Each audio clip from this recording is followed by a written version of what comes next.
Hindi lahat ng panakip-butas mga bi, panakip-butas na lang habang buhay. Darating din yung araw na magiging bida-bida ka na at ikaw na ang magiging star of the night. Ikaw na yung pipiliin, ikaw na yung uunahin. Kahit na masabihan kang panakip-butas lang, ikaw na yung magiging pangunahing pangdangan. Hello mga bi! Ako nga pala si Komi, ang inyong masayang florista dito sa Saudi Arabia. And for today's Bulaklak Series, feeling mo ba panakip-butas ka? At ikaw na lang lagi yung second option. Don't worry mga bi, bigyan kita ng pag-asa. Hindi habang buhay, magiging panakip-butas ka na lang. Kagaya nitong mga gypsophilia. O diba, itong gypsophilia mga bi, lagi na lang natin pinanakip-butas. At siya na lang yung second option. Emergency lang pag kailangan ng additional na bulaklak. San hindi gusto ng customer. Pero ngayon sa ating Bulaklak Series, bidang-bida, itong mga gypsophilia. Panakip-butas yun! So napili pala ng ating customer itong mga panakip-butas na ito. O mga gypsophilia. Yes mga bi, merong pinakita na picture itong ating customer. At gusto niya na hat daw ng bulaklak na ilalagay dito sa ating arrangement,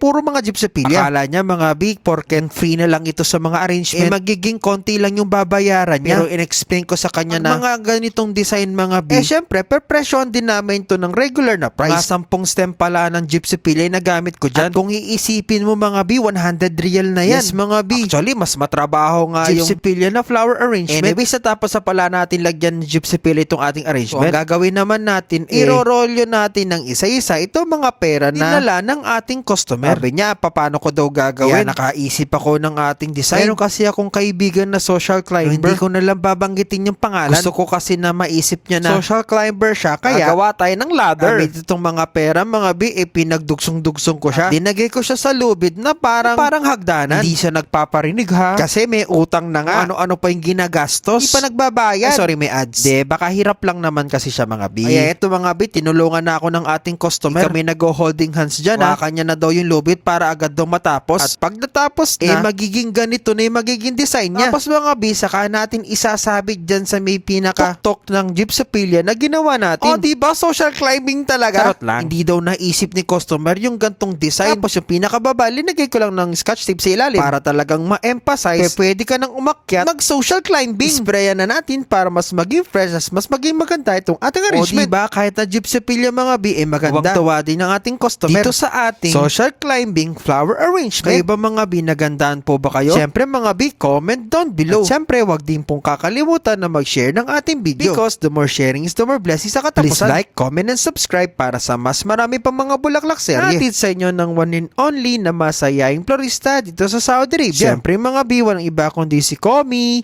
So paano ba yun mga bi? Kita-kits ulit sa susunod na Bulaklak Series. Pwede naman mag-social climbing. Basta wala kang inaapakan na tao, at wala kang inutangan, tapos hindi ka papalabayad.